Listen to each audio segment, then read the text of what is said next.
Ooh. Oh, hey everybody, check it out. We've got some stuff here, believe it or not. So we have a few things that are going to be unboxed, but I also wanted to do the review of sorry, Beetlejuice 2, which is really cool. I mean, I have the original film here. I need to like watch this, see what it looks like in 4K, so that. But we also got some other cool stuff that's going to be unboxed. I'm going to do the little tiny mini review for Poltergeist. What we have here is a couple of stuff to unbox, including the Extreme Ghostbusters. They just got the complete series on DVD, so that's pretty cool. We also have Lost in Space soundtrack, but we also have finally Poltergeist 3 in Blu-ray.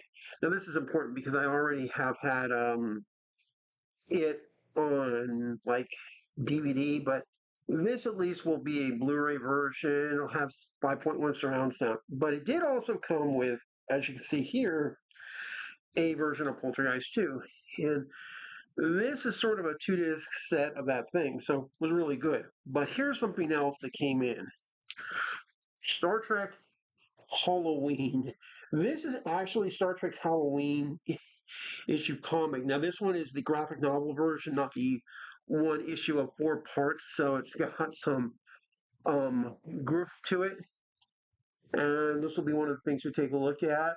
So, pretty cool. But right now, Beetlejuice. Oh, damn, the film was cool. The film was great.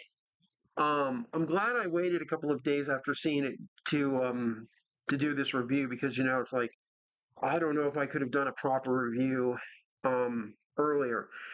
So much happened in the film. Um, First of all, it does a very good job. It moves along very quickly. It doesn't linger. It doesn't stay where it doesn't need to be. Everything is like perfectly paced. It's a Tim Burton movie. What do you expect? Um, it was great. I've had more fun watching that movie than I have many others. I actually want to go back to see it. I want to go back to see it again. I didn't even do that for Ghostbusters Frozen Empire. And I could have seen Deadpool. I could have seen Aliens. I'm definitely not going to see The Crow or freaking Borderlands. Like, forget those movies. And they weren't even playing. None of the other movies that I was thinking about that might be one or two were playing. There were like four other films, and I didn't even know what the hell they were. It's a very small theater. It's like maybe 8 screens, and Beetlejuice was on 3. Was it everywhere? Um, it was just great. The story plot works very good.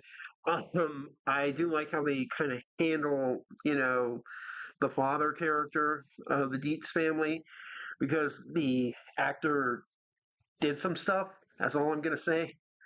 But they handled it very good. They also did have a good plot point why the two ghosts from, film one are not there.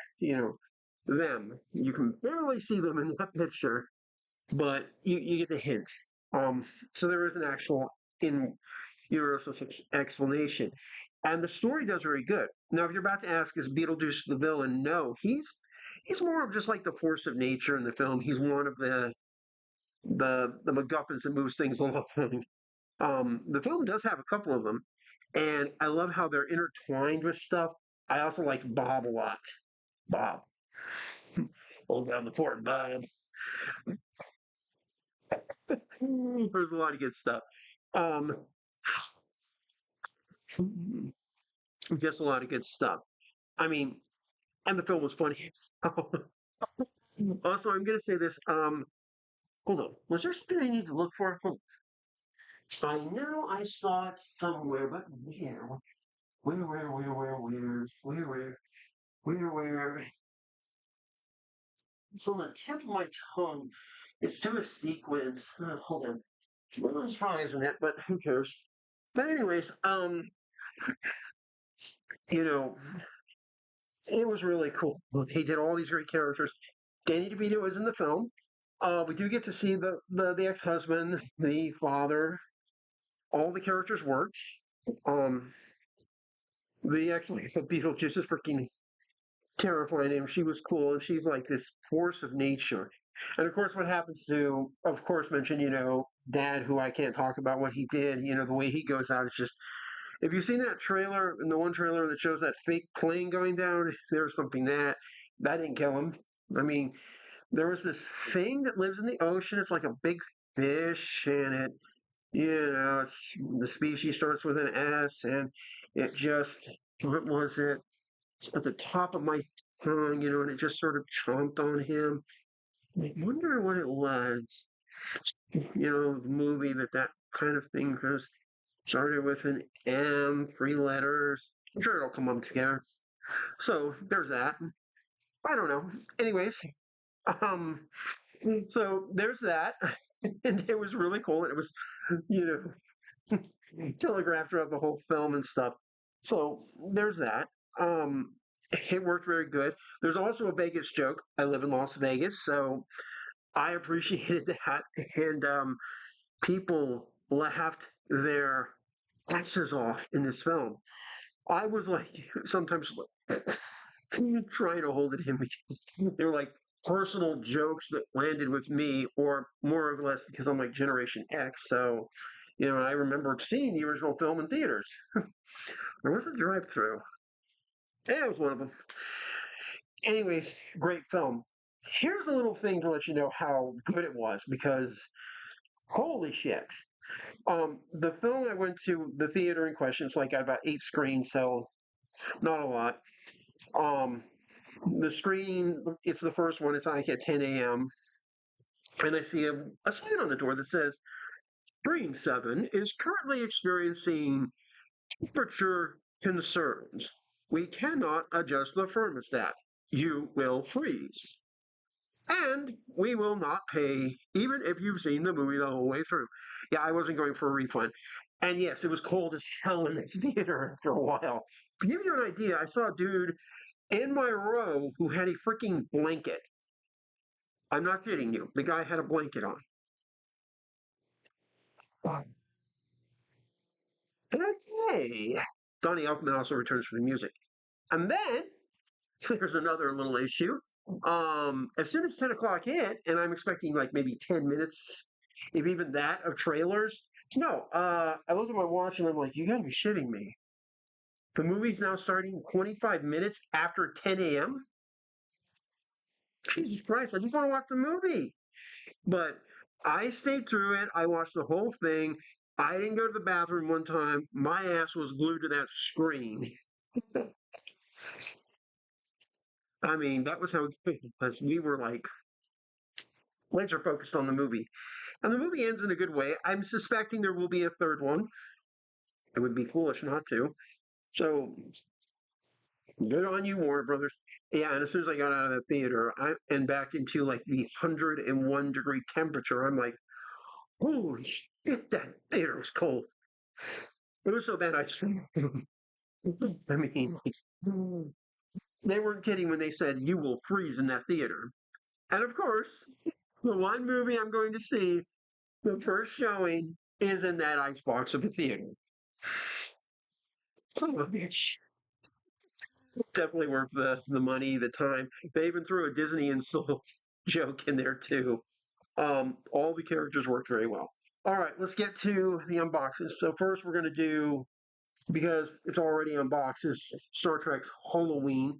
This is their Halloween uh, thing too, by the way, and this is available in either this graphic novel version or 4 separate issues from IDW, and also digital. Now I have this both physical and digital for my collection, but I love the fact that I have this big collection. Now, if you'll notice, there's a they take on these horror icon personas, which is actually pretty cool.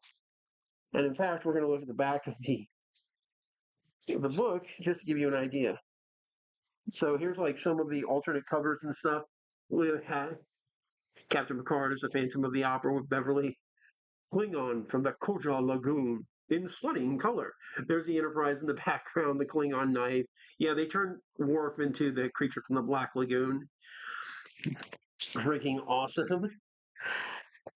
And I don't know what they were trying to do with Troy, but that was pretty cool. But Riker is the Wolfman.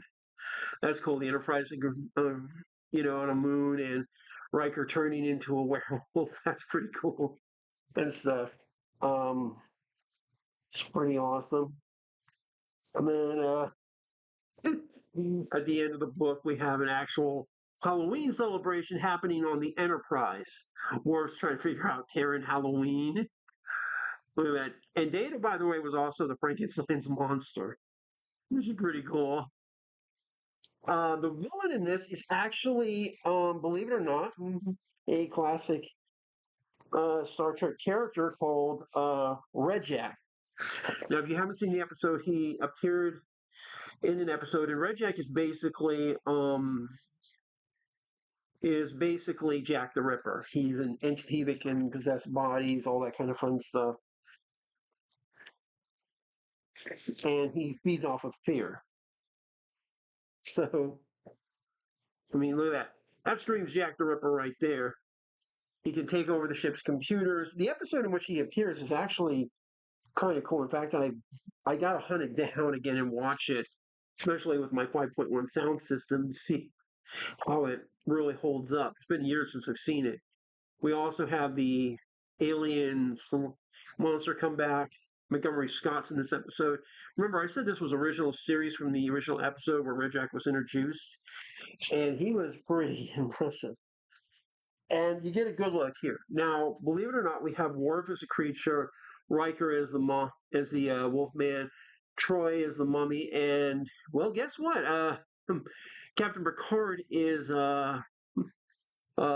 Hyde. And as you can see right there in that image where Red Jack is holding Scotty hostage, he's also acquired some Borg nanoprobes too. I mean, that's pretty cool. You have the Ripper becoming even more dangerous. And the cool part is they really do take on these sort of roles.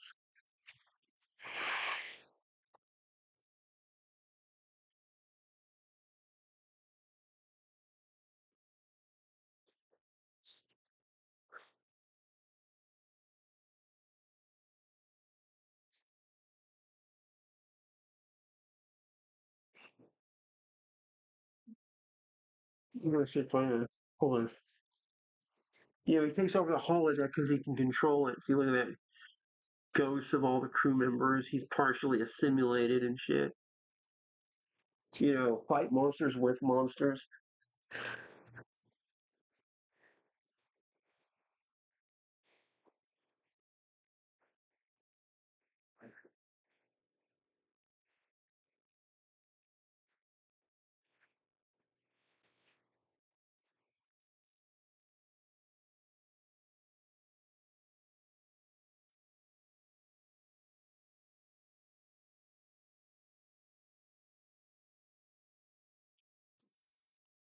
You check it out here.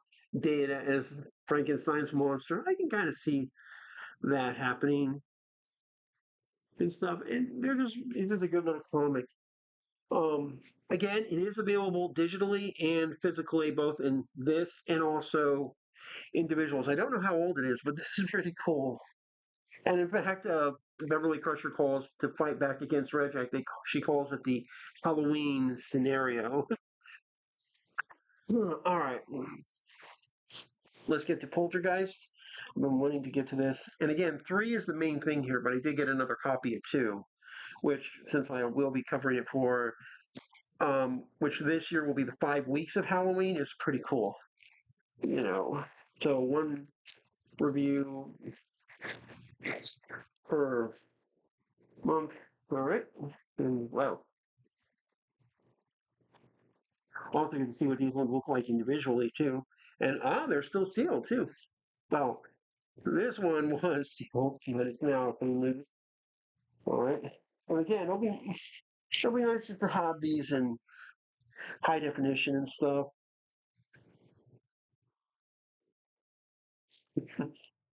Here's a DTS 5.1 track, pretty cool. And we of course have our little problem up top. It's actually got on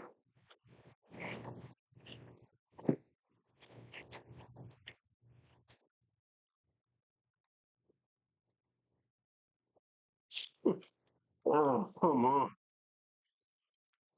There we go. They still got their things up top, which kind of extra seal them.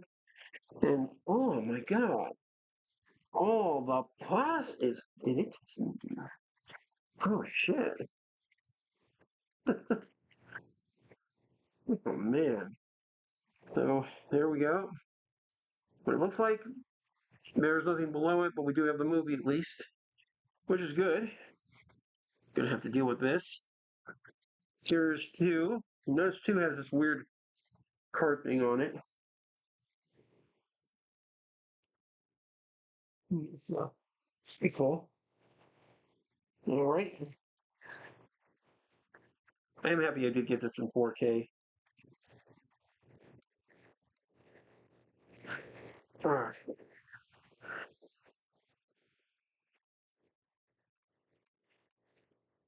Oh, cool. So the little paper thing was. Well, check it out. Oh man. Let me flip it around. All right. I got to get through that. See, look here.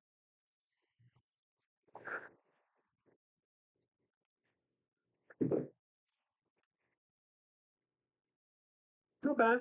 Not bad. I'm actually happy I even got it. I've been wanting to get three for a while. We're gonna do Lost in Space. I haven't had the soundtrack in a while,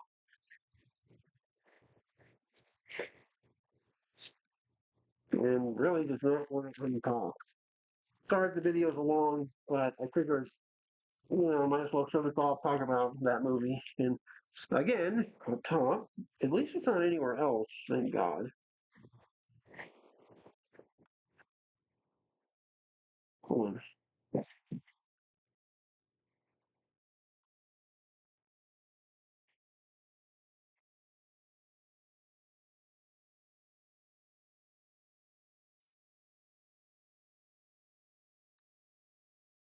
I hate getting these things off. I'm glad in like modern times they don't do this anymore, but I understand why they did it back in the past. It actually made it harder to see my stuff. That's what an old CD looks like. Well, somewhat old. Oh my god.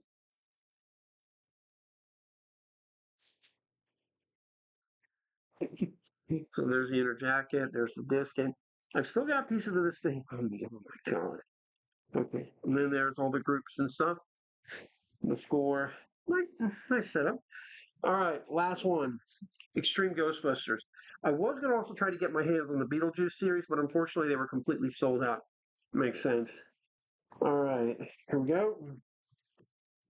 Hoping this one will be a little bit easier.